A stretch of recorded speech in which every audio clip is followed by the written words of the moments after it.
தமிழக காவல்துறை தலைமை இயக்குனர் பணியிடத்தை உடனடியாக நிரப்ப வேண்டும்னு தமிழக அரசுக்கு அதிமுக பொதுச் செயலாளர் எடப்பாடி பழனிசாமி அறிவுறுத்தியிருக்காரு.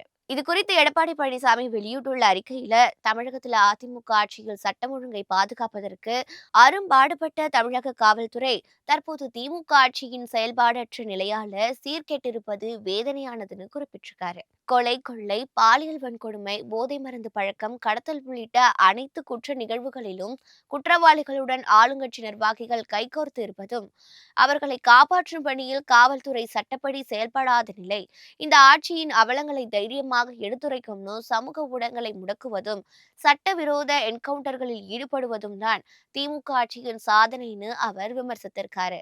தமிழகத்துல கடந்த ஆகஸ்டில் டிஜிபி பதவி காலியான நிலையில திமுக அரசுக்கு சாதகமான அதிகாரிகளின் பெயர்களை மத்திய பணியாளர் தேர்வாணையம் பரிந்துரைக்காததுனால வேண்டுமென்றே டிஜிபி நியமனத்தை தாமதப்படுத்தும் நோக்கத்தோடு தற்காலிக டிஜிபியை முதல்வர் ஸ்டாலின் நியமித்திருக்காருன்னு அவர் குற்றம் சாட்டியிருக்காரு. சட்டம் ஒழுங்கு தோல்வியால தமிழகம் பாதிப்படைந்து வருவதை இனியும் மக்கள் பொறுத்து கொள்ள மாட்டார்கள்னு மத்திய பணியாளர் தேர்வாணைய விதிகளின்படி அவர்கள் அனுப்பிய பட்டியலிருந்து ஒரு மூத்த காவல்துறை அதிகாரியை காவல்துறை தலைமை இயக்குநராக உடனடியாக தமிழக அரசு நியமனம் செய்ய வேண்டும்னு எடப்பாடி பழனிசாமி தெரிவிச்சிருக்காரு.